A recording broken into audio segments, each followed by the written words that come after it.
Hi everybody, Keith here. This is the first of what I hope to be a few videos talking about net results soccer.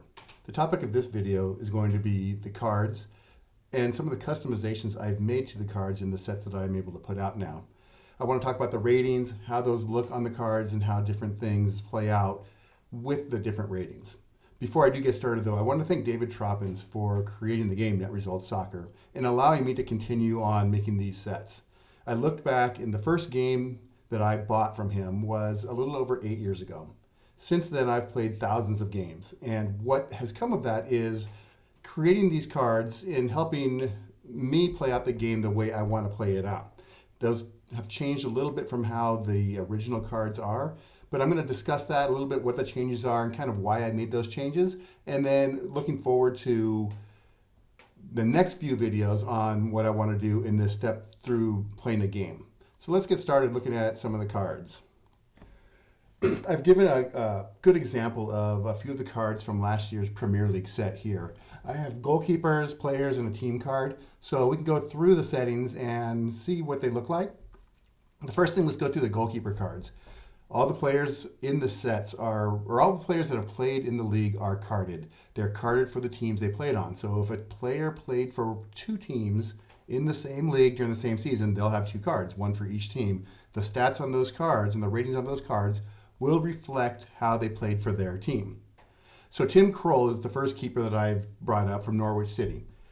The names are in the team colors, the name and the year are there, and the position for the player. So that's going to be consistent throughout all of the cards. For the goalkeepers, they have the on adjustment. This is the adjustment that is made when a shot is taken against them in the on target rating. So this is a number based on a 1 through 100. That's a change from the original set where those were a 2d8 change, a 2d8 roll, 11 through 88. This is a 1 through 100 change. Same for PK adjustment. That is going to be an adjustment on the penalty taker's rating when a penalty is taken against them. So for this one, Tim Krul has a +3. That means a 3% chance better for the shot to be on target. A -1 PK adjustment is a 1% less chance of it being a goal. His card rating is here. I'll discuss the card ratings a little bit later, but if there is a card rating for him, which he has a rating down here, it will always be a yellow to start with. And then how many games that he has played with. So that's the header for the keeper card. It's just some basic information. The keeper's cards are broken into two columns. So you have the on-target reading, so if the shot is on target, and then the off-target reading. So looking at the on-target results, a counter comes up. You've rolled a 1 to 32 on the save roll. So the player is taking the shot. It is on target. You've rolled a 1 to 32. That means a counter is going to take place. That Norwich City in this instance, or the team that the goalkeeper is on, keeps the ball for the next roll. That's all the counter means, is they get the ball in the next roll. Normal means, for me, that an aerial battle will take place to determine who gets the next roll. So on a 33 to 52, I would consult my aerial ratings that I have, and you can look at that on the player cards. The aerial ratings are they're a -2 to a +4. So you can see the aerial ratings for different players that are listed on here. If the roll is a 53, there is a chance for it to be a card.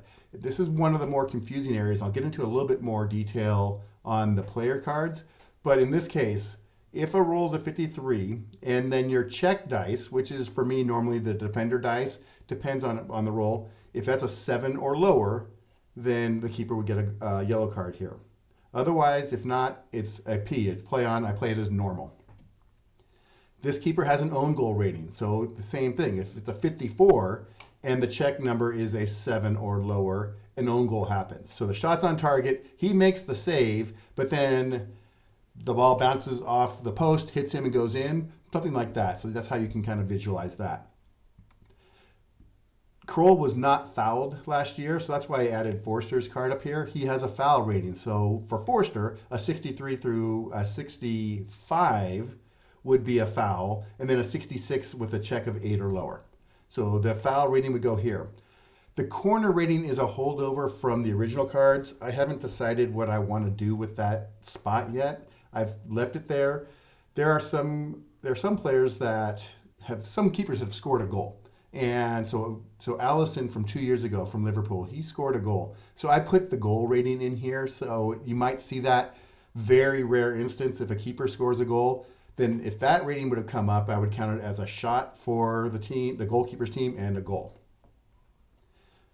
Rebound shots. For teams that give up a lot of shots during the season, the rebound shot rating is there to help replicate the number of shots that team has given up. So for Norwich, they gave up the most shots last year in the Premier League. He has a rebound number of 55 to 62. That's his rating. If that comes up on a save chance, it's a rebound shot. The opposing team gets an immediate shot after that. Injury, all keepers have the injury rating unless their rating is a 1, which means they've given up every shot on target as a goal. So they'll have an injury rating of 2 numbers. For the injury rating, you roll out to see what player on the field will come up with an injury. And then finally, the goal rating. Anything a 65 or above is a goal against Tim Kroll.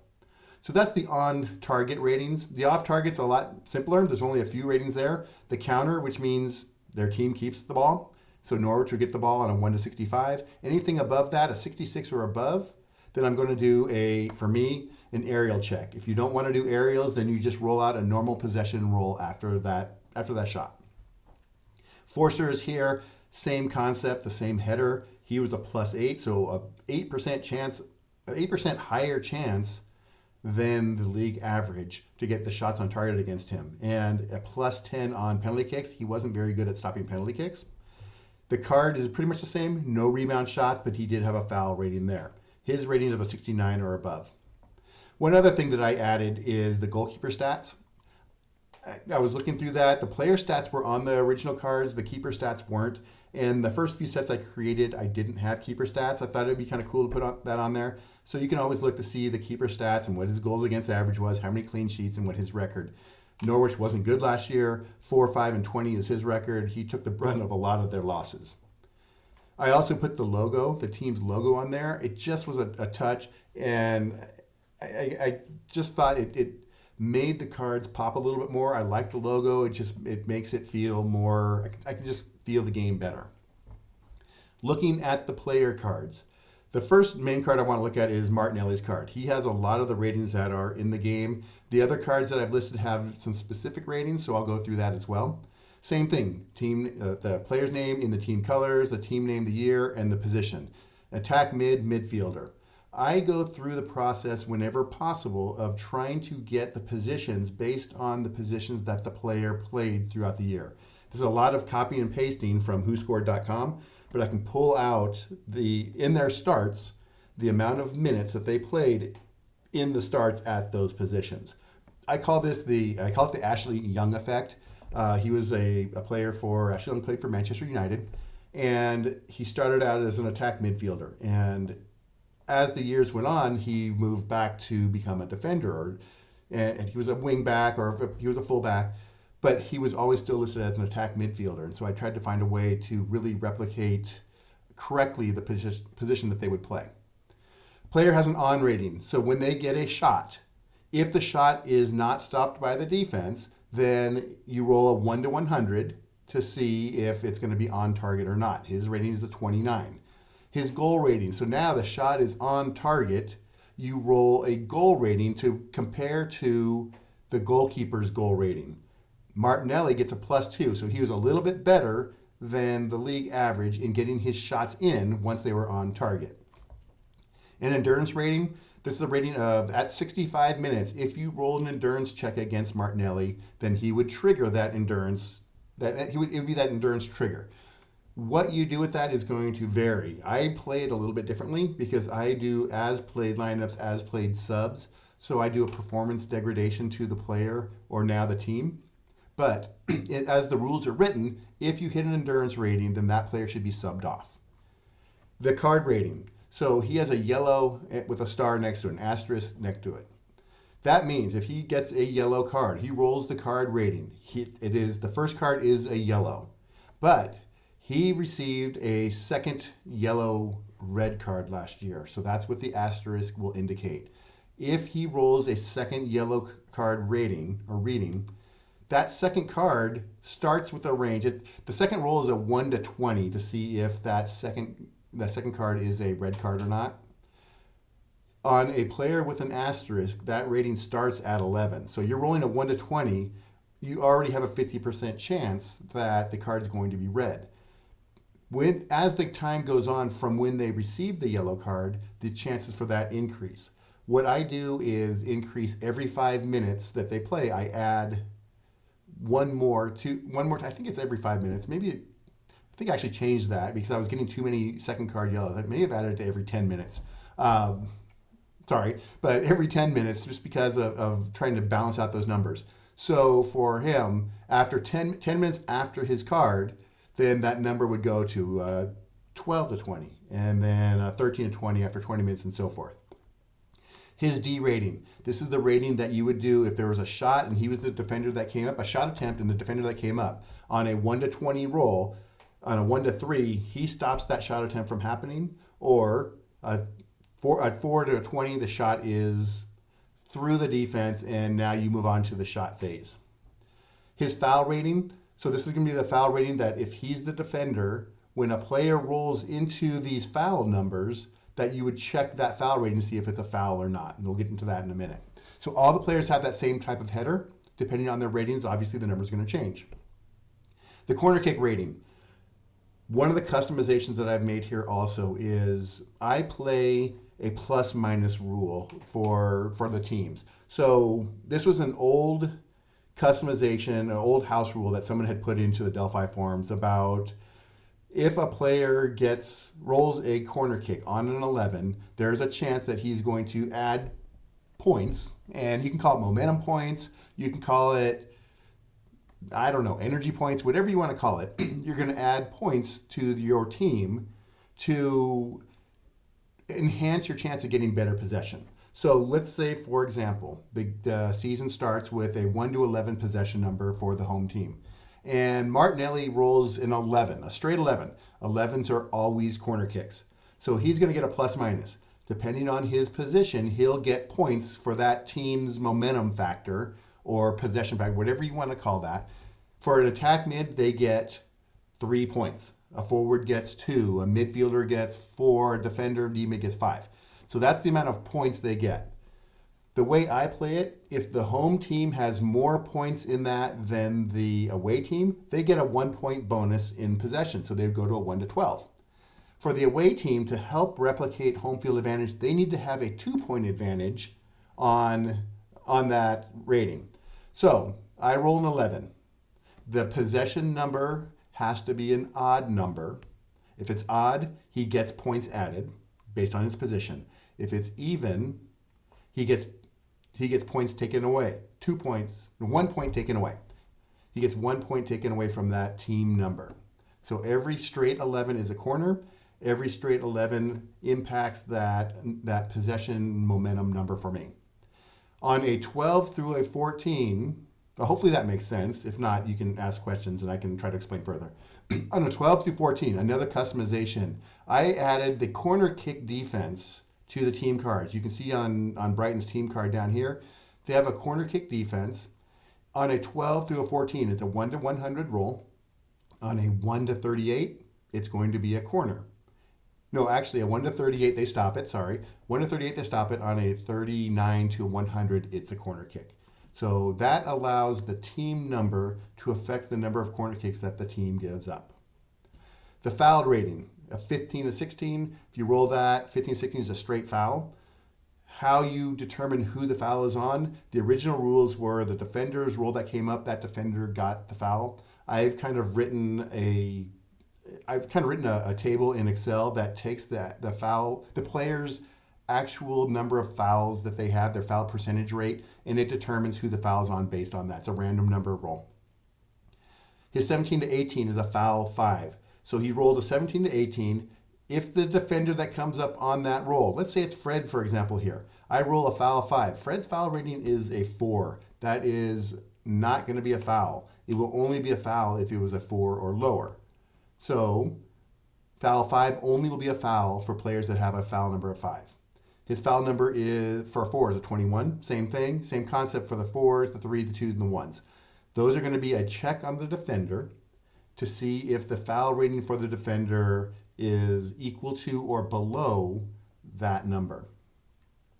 And then this is their penalty kick shot rating, this number in the middle. So if he gets a penalty kick, he made 100% of his penalties last year. You would take that number, compare or add or subtract the number for the goalkeeper. So let's say his penalty kick is against Tim Kroll.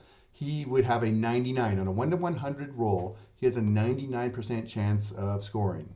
Of course, in my replay last year, Ronaldo was 100%. I rolled with a -1. I rolled 100 and he missed. So that 1% chance, of course, it happened against me when I was playing United. Anyways, his penalty kick, 24. And then their check number has to be a 5 or lower. 1 to 5 is a penalty kick. A 6 to 10 is not.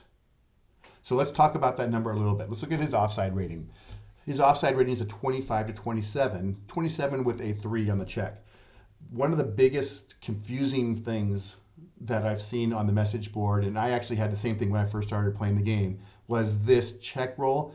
It is not a check roll on the 25 and the 26. It's only on the 27. So Martinelli's range for a offside is a 25 to 27.3. 25 and 26, he's offsides. On a 27, the check roll needs to be a 1, 2, or 3. Anything above that, it's not an offside, it's just a P.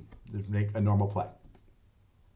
His shot rating, 28 to 45.1. Same thing. When I first got the game, my second game I played, I think was Chelsea, and Romelu Lukaku was on Chelsea, and he had a rating something like this. And I played it that every number had to have a 1 on the check roll, so he never got any shots. That was quickly fixed by emailing Dave, and he said, no, this is how you actually play it. 28 through a 44. These numbers here are a 11 to 88, so 2d8 compared to the 1 through 100 rolls here. That's original. That's from David's original game there. So on Martinelli, a 28 to 44 is a shot. A 45 with a 1 on the check roll is a shot. 2 through 10 on 45 is not. His P plus is a 46 to 52. P star is a 53. His P, 54 to 67. If a P happens, it's just you roll the next possession roll straight up. You check the possession factor or the possession determinator, and that's who gets gets possession on the next roll. A P plus, the team keeps the ball and has a bit higher scoring advantage. There's an adjustment on P plus rolls for shots. A P star, the team keeps possession, no shot adjustment. Underneath the line is more defensive rolls. So if you have the defensive side of the die, his card number is a 68-7. So if you roll a 68, a 1 through 7 is a yellow card, 8, 9, and 10 is not. Takeaway, this is another customization. I needed space for the logo, so I combined the tackles and the interceptions into the takeaway rating. So a 71 to 76 is a takeaway. On the next roll, Arsenal gets the ball. His 77 through 78 was an IS. That's an interception in a shot attempt or shot chance. So he rolls a 77, 78. It's a takeaway. And then you go into the shot routine.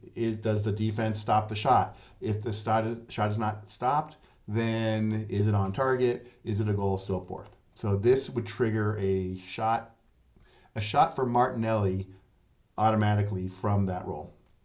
And finally, an 81 to 88 is a P. No action happens on that roll. You roll again for possession. At the bottom of the card, the OR is the offense rating. So this is just a factor of how many goals he scores in 100 full 90-minute games. So it's basically he scored 29 goals in 100 full games of play. 2.9 goals per 10 games, I think. So that would be that rating. Really, it's just, I used it to help me distinguish who has the better offensive card. That's all it is. The numbers, the ratings all come up, and you can have a player with a higher on, but a lower goal number or lesser shots. This number lets me see who has the better offensive card. And then the aerial rating is a -1. When you have two players have an aerial battle, you compare this number to the opponent's number. If it's a tie, the home team gets the ball. Again, a home field advantage. And then his game and stats from last year. He started 21 games. He subbed in 8 more. So he had 29 games total. He scored 6 goals and had 3 cards against him. So that's the player card. A couple other things that you're going to see on player cards. That's why I've added a few more examples here. Fred has a CT rating. So look at Martinelli. He's a CD for a card rating. Fred is a CT. When a player has a CT, if you roll on the number that has a check on it. So for Fred's example, it's a 71. You need to roll the check number. A 1 is a card. If you roll the 2 through the 10, that means it's a tackle. He gets the ball. Manchester United gets the ball on the next play. So that's what the card or tackle roll is. He also has the own goal rating. So Fred had an own goal last year. If you roll an 88, you check that number on a 1 to 10, 1 to 2, own goal. 3 through 10, nothing. It's a P. So that's the kind of the difference you'll see in Fred's rating. Notice his on rating is 60. His 60% of his shots were on target. That's a really high number. Plus a plus 13. He doesn't have a very big shot range, but when he does get shots, they're usually pretty good. Chowdhury from Leicester, if you want to look down here, the couple of things that are on this card. He has the card tackle, but he also has a defensive rating with a star and a foul rating with a star.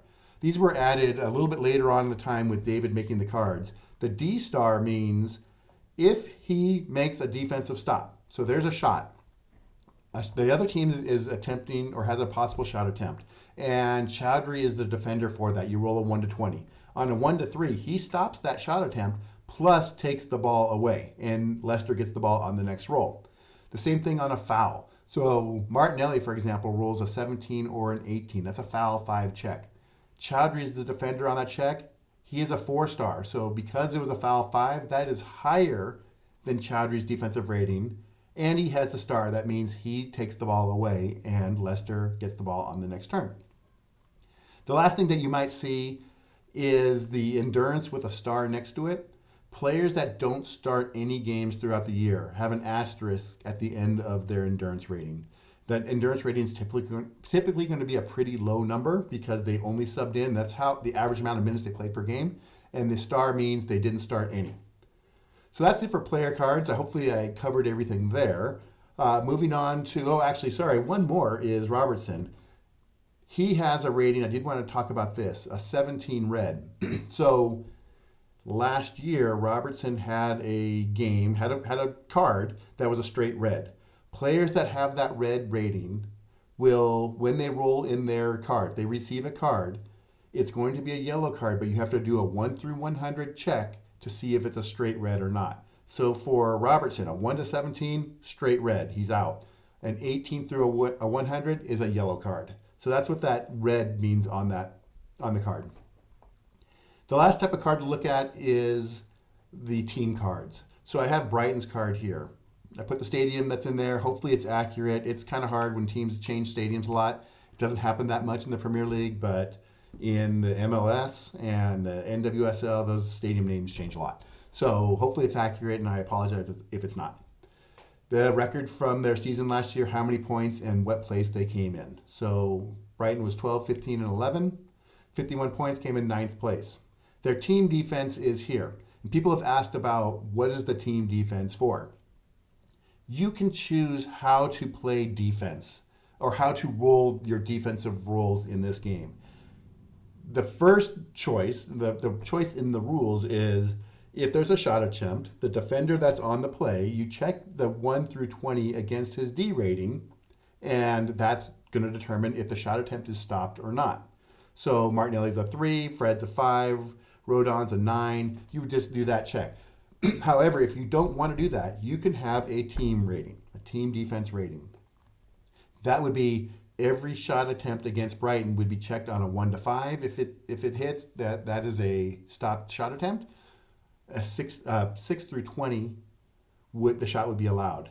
I really prefer the individual card defensive ratings, and you'll play games where Manchester City's out there and they have 18 defenders because they just don't allow many shots. But if you roll against the forwards, those numbers are going to be lower. And that allows for some games, which I've had, where the shot attempt rolls, the defense rolls were against a lot of forwards and not many defensive men, which just replicates a team not having as good a defensive day as they could. And that's why I prefer the player ratings.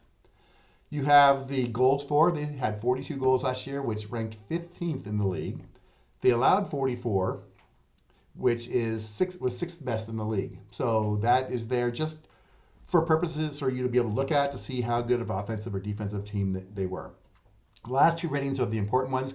The corner kick defense on a 1 to 38, a 1 to 38 it's a 1 to 100 roll. 1 to 38, they stop the corner. On a 39 to 100, they allow the corner. PK defense is the same thing. So if Martinelli rolls a PK number, the first thing you do is do a 1 through 100 check against the defensive team's PK number. A 1 to 71, they don't allow the penalty. A 72 and above, they do allow the penalty. Those are customizations that I put in, and just from playing so many games and thinking about how the game is played and what are things that could be tweaked a little bit, the penalty kick was definitely one of them because there was no way for a defensive team to stop a penalty kick from happening. So if a team didn't allow any penalty kicks in the season, they still could allow several penalty kicks in the replay. So I wanted to be able to have a way to replicate that, and that's what the penalty kick defense does. Same thing for the corner kick defense. There was the corner rating for goalies, which would be after a certain number. It typically was after that number was hit, then above a certain number, a corner kick would happen. I think it was on off ratings. I haven't played this way in a while, but at some point, the corner kick check on shots would go off the keeper's card, and I always felt that teams that took a lot of shots benefited from that because the more shots you take, the more chances to get a corner just because you're reading against that. So I removed that, added it to the team corner kick defense. So that's it. That kind of covers the cards that we put out there, that I put out, the ratings that are out there. Hopefully I covered it, answered a few questions, went through the overview of what the cards are, how they look, what the ratings mean. If you have any questions, you can ask them below, or you can reach me in the Delphi forums. I'd be glad to answer them for you or try to answer them for you. I have to say I love the game. I have loved the game from the beginning, and it's just one of those games that really hit the sweet spot for me. I can play the game in 30 minutes, 25 to 30 minutes, and I just like to replicate the real players, all the players, how they played. The stats come out really good. It's a very accurate game. And I just think it's a lot of fun for me to play. I don't have to make decisions, and some people like that, some people don't. I don't have to make decisions. I just get to watch the game play out. So it has been my favorite hobby in a long, long time to be able to play these games. And I play during my replays daily, multiple times a day. But I play this game a lot. New sets will be coming out soon. If you have any questions, please ask. Otherwise, I will see you in the next video. Thanks, everybody. Have a good day.